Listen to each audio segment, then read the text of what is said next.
Salut à tous, bienvenue dans cette nouvelle vidéo de la chaîne Les Comics pour les nuls. C'est mes lectures comics numéro 11, enregistrée dans la foulée juste après la numéro 10. Et donc la numéro 10 c'était spécial DC, et maintenant numéro 11 c'est la spéciale Marvel, où je me rattrape un peu de ne pas avoir fait de vidéo la semaine dernière. Je vous rappelle le principe, les comics pour les nuls. J'ai commencé les comics l'été dernier, j'apprends. Et j'ai envie de vous donner l'opportunité d'apprendre un petit peu en même temps que moi. Et là, je vous parle de ce que j'ai lu récemment, de ce que j'en ai pensé. C'est pas mon avis d'expert parce que je suis pas un expert, c'est un avis de débutant, mais c'est un avis qui peut du coup parler aussi aux débutants. Alors on commence tout de suite avec Marvel Comics, la collection de référence, le truc de chez Hachette. Je vous avais parlé du numéro 1, je vous avais fait un unboxing du numéro 1 et je vous avais dit que j'allais m'abonner. Donc j'ai reçu mon colis, mon premier colis, ça fait déjà un petit moment, je vous en avais pas parlé. J'ai reçu donc en cadeau un mug, le DVD de Hulk que j'avais déjà, mais bon c'est pas grave, et surtout les deux comics. Les deux comics, je vous parle d'abord du numéro 3 parce que le numéro 2 c'est un peu spécial, je vous en parle juste après. Le numéro 3 c'était Iron Man Extremis, donc voilà, ça c'est le numéro 3, qui a dû sortir, hein, je pense, en kiosque depuis le temps. Là où je suis un peu pas content, avant de vous parler du comics en soi, c'est que ces comics sont arrivés dans un gros carton, où il y avait le DVD, les deux comics, sans blister, sans film plastique, ni rien, et puis le mug lui il était emballé et tout ça, pas de problème.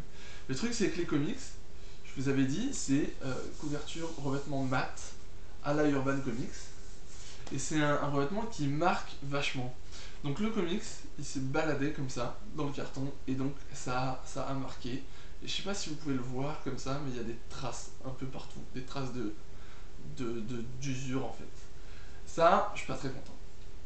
Et l'autre truc, c'est que, bah voilà, je sais pas si vous voyez là sur les coins sont abîmés aussi parce que ça a frotté un peu partout. Alors, j'ai envoyé un message au service client de Hachette qui m'ont dit qu'ils allaient procéder à un nouvel envoi et que j'avais pas besoin de leur renvoyer cela. Donc, si j'ai bien compris, euh, ils vont me renvoyer les comics et peut-être même le DVD et le mug. Donc je verrai, je vous tiendrai au courant, et puis en tout cas je verrai s'ils arrivent dans un meilleur état, parce que s'ils arrivent dans le même état, c'est un peu bête de me renvoyer la commande en faisant juste pareil, alors que dans le mail je disais que j'espérais qu'il y aurait plus de soins apportés à la préparation de ma prochaine commande. Donc on passe au comics en lui-même, belle couverture, comme l'autre fois, avec le dessin là où ça c'est brillant et puis tout le reste est mat. Là, voilà, décoration assortie, puisque c'est du Iron Man cette fois, on a Iron Man. On a un petit topo, une petite préface de Marco M. Lupoy, qui est directeur de publication de Panini Europe, puisqu'en fait Panini collabore avec Hachette sur cette collection. Le truc qu'on n'a pas, qu'on avait dans le premier numéro et qu'on n'a pas ici, c'est le point sur la situation. Là, il n'y a pas le point sur la situation, on passe direct au récit. Mais en fait, on n'a pas spécialement besoin du point sur la situation, c'est pas bien grave. Alors, qu'est-ce que j'ai pensé de ce truc en général? J'ai vraiment bien aimé. Les dessins sont particuliers, mais ça me plaît. J'ai vraiment bien aimé. Saga complète, saga intéressante, tant au niveau du personnage de Tony Stark que de l'aventure en elle-même. C'est vraiment cool. C'est vraiment un truc,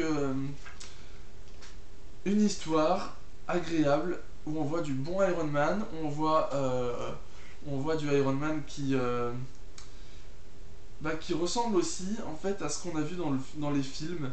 Et c'est ça qui est très intéressant, c'est ça qui est sympa, c'est que si on connaît Iron Man un peu que par les films, bah là on s'y retrouve, et apparemment c'est de ce comics qu'il se serait inspiré, par exemple dans ces scènes-là, pour le film Iron Man 1, au moment où il s'échappe dans cette armure qu'il fabrique en captivité, puisque là aussi Tony Stark fabrique une armure en captivité.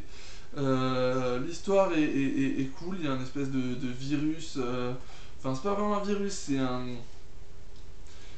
produit qui a été fait pour faire des super soldats et qui se retrouve qui se retrouvent dans la nature et Tony Stark, Iron Man, va devoir arrêter les gars qui s'en servent. Voilà.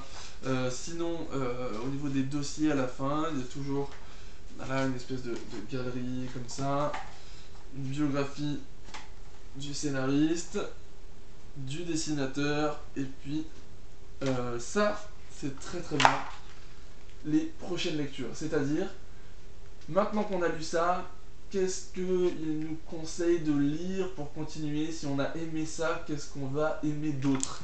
Et donc il y a 6 suggestions, et sur les 6 suggestions, ce qui est cool, c'est que 3 des suggestions qui sont dedans sont des tomes qui vont paraître dans la collection. Donc si on a acheté ça en kiosque, ça nous fait donne envie d'acheter. Et pour moi qui suis abonné, ça me dit juste, ah bah c'est cool, celui-là, j'ai pas besoin d'aller l'acheter, j'attends, et puis à un moment il va arriver dans ma boîte aux lettres. Et voilà. Alors le deuxième numéro, dont je vous avais pas parlé tout de suite, c'est ça, c'est Uncanny X-Men, le Phénix Noir. Je redis pas ce que j'ai dit sur le transport, c'est la même chose. On voit la décoration ici, cette fois c'est aux couleurs des X-Men. Et pourquoi c'est particulier? Parce que vous savez sûrement, je vous en avais parlé, que je lis les X-Men en intégrale. Les intégrales, c'est ça regroupe des épisodes par année. Donc j'ai commencé à 63-64, j'en suis à 1980, et la dernière que j'ai lue c'est 1980. Et 1980, bah c'est quoi? C'est ça. Et qu'est-ce qu'il y a dedans? Et ben il y a la saga du Phénix Noir. Donc en fait, j'ai acheté ça et à peu près le même jour, ou le lendemain, j'ai reçu ça dans ma boîte aux lettres. Et en fait, il y a à peu près la même chose dedans. Donc c'est les deux manières qu'on a pour lire la saga du Phénix Noir. Du coup, moi j'ai les deux et je vais garder les deux parce que ça fait la fresque. Et puis ça, j'ai envie d'avoir la totale. Alors si... quoi lire pour lequel des deux acheter pour avoir la saga du Phénix Noir? Si vous voulez que la saga du Phénix Noir, je vous conseillerais d'acheter ça parce que c'est moins cher. C'est moins cher, on a vraiment que la saga. Donc on a moins d'épisodes, mais on a vraiment que la saga. Et puis on a... là on a le point sur la situation ici, parce que là c'est vraiment utile. Et puis voilà, on a...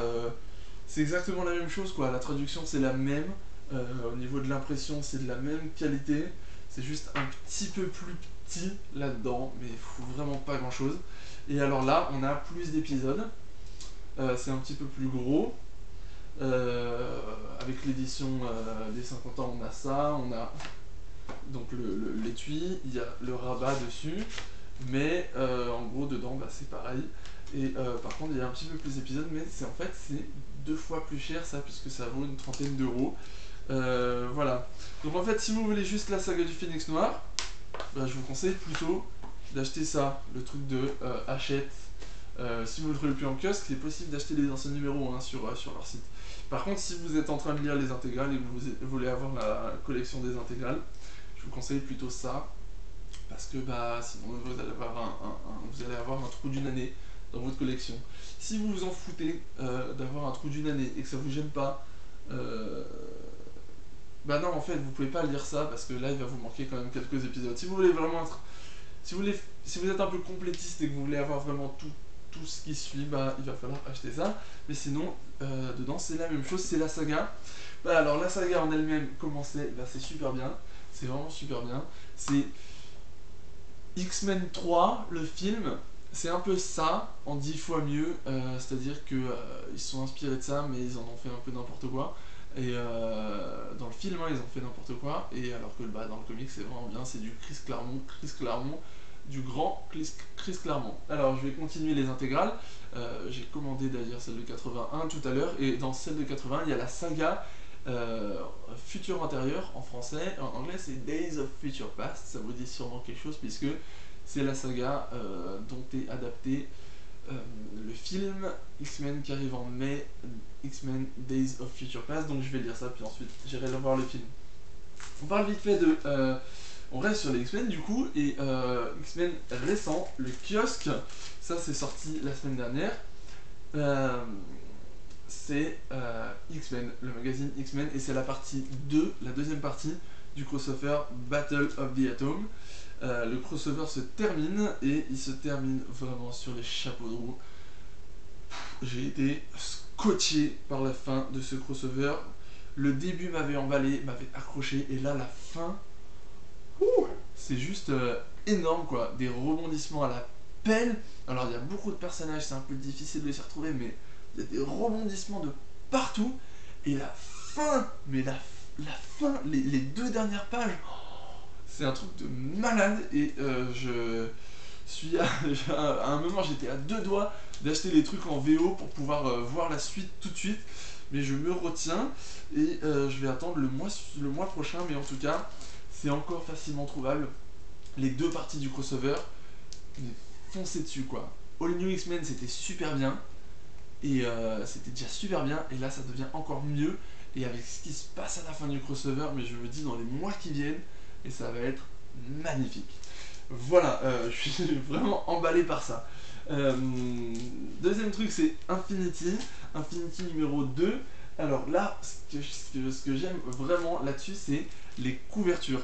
Ils font des trucs super sur Infinity, c'est parce qu'il y a des tie-ins très importants dans le magazine Avengers, et du coup ils font des couvertures de la même couleur qui reprennent un peu les mêmes motifs sur Infinity et sur Avengers.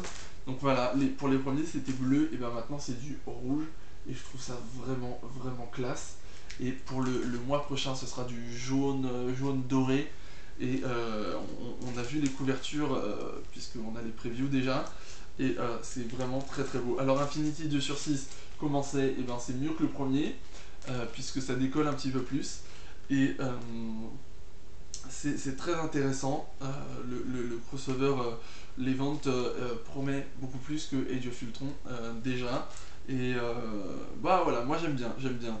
Je suis un petit peu perdu à certains moments, mais quand même j'aime bien.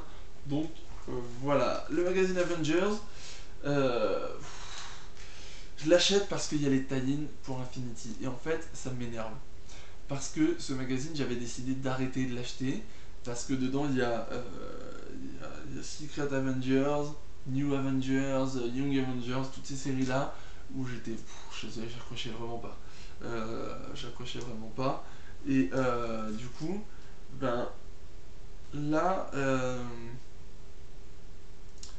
j'achète uniquement parce qu'il y a des tie-in Infinity, et puis bah en fait j'ai même pas lu quoi.